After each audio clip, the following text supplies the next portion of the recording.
friends, welcome back to my channel. I'm going to share with you what I'm up to today.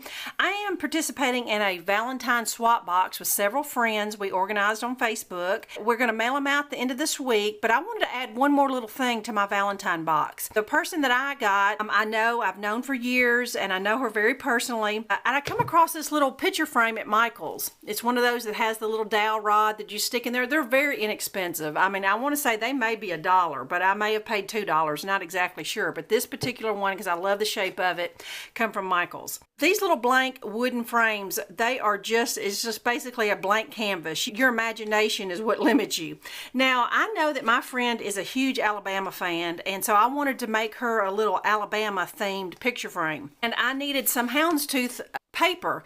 The houndstooth is a big symbol of Alabama football based on their former coach. Paper I had was only 6 by 12, so I went online and took some cardstock and just printed off a sheet of houndstooth. I'm going to decoupage this onto the wood picture frame. Now, I have a laser printer. That is what's most important. If you have an inkjet, this will not work. Of course, you could use any kind of scrapbook paper you have, but this I had to just kind of make my own. So what I need to do now is go ahead and take this all apart, and I'm going to paint the sides and the back of my picture frame black. Okay, let me show you this. Before I painted my picture frame, I laid my frame down and just traced it out with an ink pen. And so now while my frame is drying, I'm gonna go ahead and cut out my frame and the inside center. I want to show you what the big embellishment is on the frame. Like I said, my frame is drying. I went ahead and painted the whole thing black because I squirted out too much. After I get my houndstooth paper on there, I'm gonna put a big football at the top of the frame. These are at Michael's too. These are like $1 and something, and they have all kinds of little wooden things already painted, baby nurseries and things like that. Some really cute little things. You might want to give that a look if you are looking for a particular theme. Now, they did have an elephant, which is the Alabama mascot, but it was just a little too babyish, so I went ahead and just stuck with this football. And I wanted to go ahead and personalize it, so I cut out some vinyl that said Buyers Bama Bash. They have these big parties and they call them that, so I thought it would be fun to embellish it and put that on there. So I'm gonna go ahead and stick this vinyl on there, and then I'm almost ready to decoupage my frame. Okay, I think my frame is dry enough to go ahead and apply some glue to it. Now, what I'm using today is the Martha Stewart decoupage glue. I'm not crazy about this compared to Mod Podge, but I'm gonna go ahead and use it. What I don't like about it is it usually leaves a shiny finish, but that might be okay on this project because everything seems kind of dull.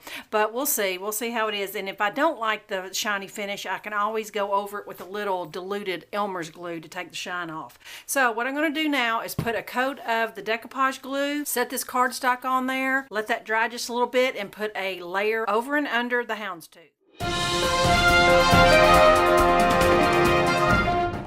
Okay, all right, I have my first coat on there. A lot of times the paper, when you decoupage, wants to bubble up, and so here is my suggestion, is go ahead and once you get it covered once, leave it alone and let it dry just a little bit until you can start seeing where it wants to bubble up a little bit.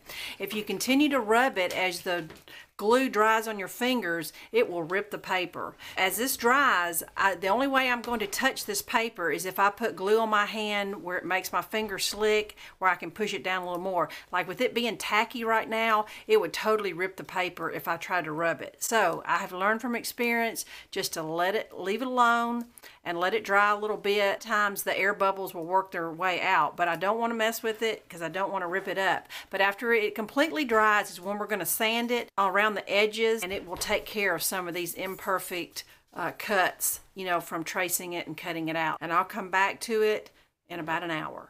Okay, thought I'd catch you up where I'm at now. It's starting to get dark and the lighting is not going to be that great. Let me see if I can turn on my craft light. That'll help a little bit. Okay, all right, my paper has dried pretty much, and it's been an hour or so. Ideally, if you had a craft knife, you could turn it upside down and trim off any excess that you see hanging off. I just happen to have some of these really sharp Fisker fussy cutting scissors, and I was able to get it very close to the edges. And so now what I'm going to do is I'm going to take that sanding block and I'm just going to go all over it really good. I mean, super good to where it just blends in the paper and the wood where it just gives it a clean finished look. It just doesn't look like paper glued on top. So let me go ahead and show you what I found in my stash. This is some trim I found, and their accent color is crimson. It's not red. That I'm going to embellish the frame somehow. Then let's see, here's my little football. I think I showed you this earlier. I got the vinyl on there. It says Buyers Bama Bash.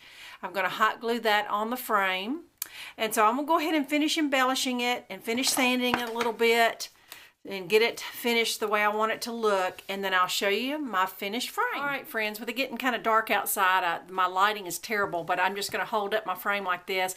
I think my friend will love this. I think it turned out super cute, and she can put it somewhere in her house and find a picture to put in it. For $1 picture frame, and then this maybe was $1, I've spent $2, and it definitely looks like something you would pay way more than that at a craft fair or a little boutique. I hope you'll take this idea and use some scrapbook paper and glue and make something yourself. Thanks for watching. Bye-bye.